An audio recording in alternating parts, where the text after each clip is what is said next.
President-elect Donald Trump's nominee for Treasury Secretary, Stephen Mnuchin, got his hearing in front of the Senate on Thursday.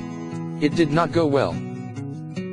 Mnuchin's time as primary owner, CEO, and board chairman of the bank OneWest, during the 2008 financial crisis, earned him the nickname, the Foreclosure King. That history played a starring role in the Senate Finance Committee hearing. In fact, the way things went down looked awfully similar to the grilling another Senate committee gave another Wall Street titan a few months ago, namely, former Wells Fargo CEO John Stumpf. If you'll recall, a massive scandal broke last fall over revelations that Wells Fargo employees had bilked thousands of customers by signing them up for financial products they didn't request, often incurring fees in the process. In front of the Senate Banking Committee, Stumpf professed ignorance of the shenanigans and insisted he encouraged a healthy corporate culture despite reams of documented evidence that he'd pushed the sales practices that encouraged the fraud, probably to boost Wells Fargo's stock price. The image was of a man who was either completely oblivious to the nature of the economic machine he oversaw or dissembling like mad. Which is basically how Mnuchin came off. When pressed repeatedly by Senator Sherrod Brown, D. Ohio, Senator Dean Heller, DNEV, and Senator Bob Casey, D-PA, Mnuchin ultimately confessed he had no idea how many foreclosures versus loan modifications OneWest engaged in. It's a critical question, since foreclosures kick people out of their homes, while loan modifications allow them to keep their homes by rewriting the terms of the mortgage. At one point Mnuchin tossed out an estimate of about 100,000 loan modifications nationwide. But Casey shot back that these were extensions, which could still ultimately end in foreclosure. The truer number, Casey concluded, is probably just under 23,000 loan modifications.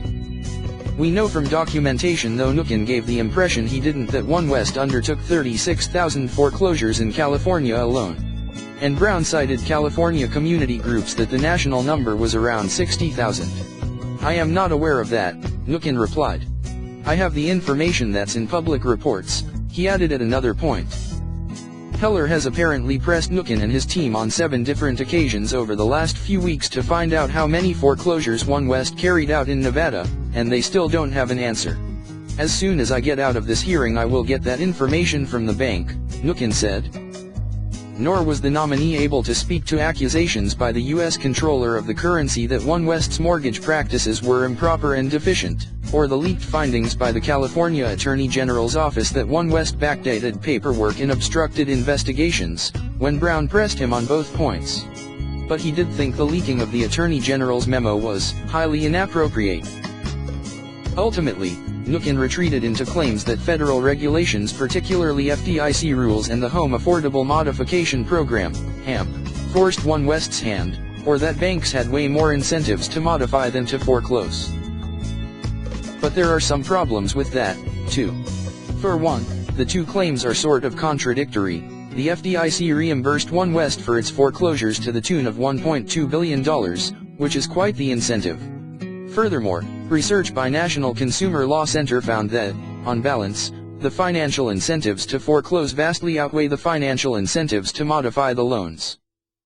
Another wrinkle is that, for 93% of the loans OneWest made, it wasn't the owner. It merely serviced the loan on behalf of owners.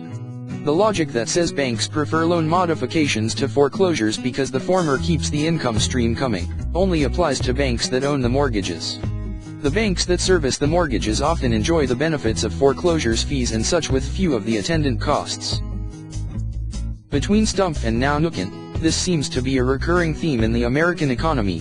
Titans of industry oversee massive economic firms and accumulate massive amounts of wealth. But then they act hurt, shocked, or even angry when people get mad at them for the devastation wrought by those same businesses. This gets us to the one ace in the hole Republicans had to play in Mnuchin's defense.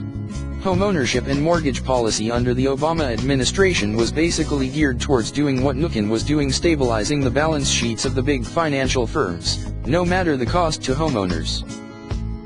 By the time the 2008 housing bubble burst, the mortgage market was a mess of bad loans with shoddy paper trails and totally opaque chains of ownership. So the industry just started shoving as many foreclosures through the pipe as they could. And the Obama White House basically let them do it. As then Treasury Secretary Tim Geithner said, the purpose of HAMP itself wasn't so much to save homeowners as it was to foam the runway for the banks.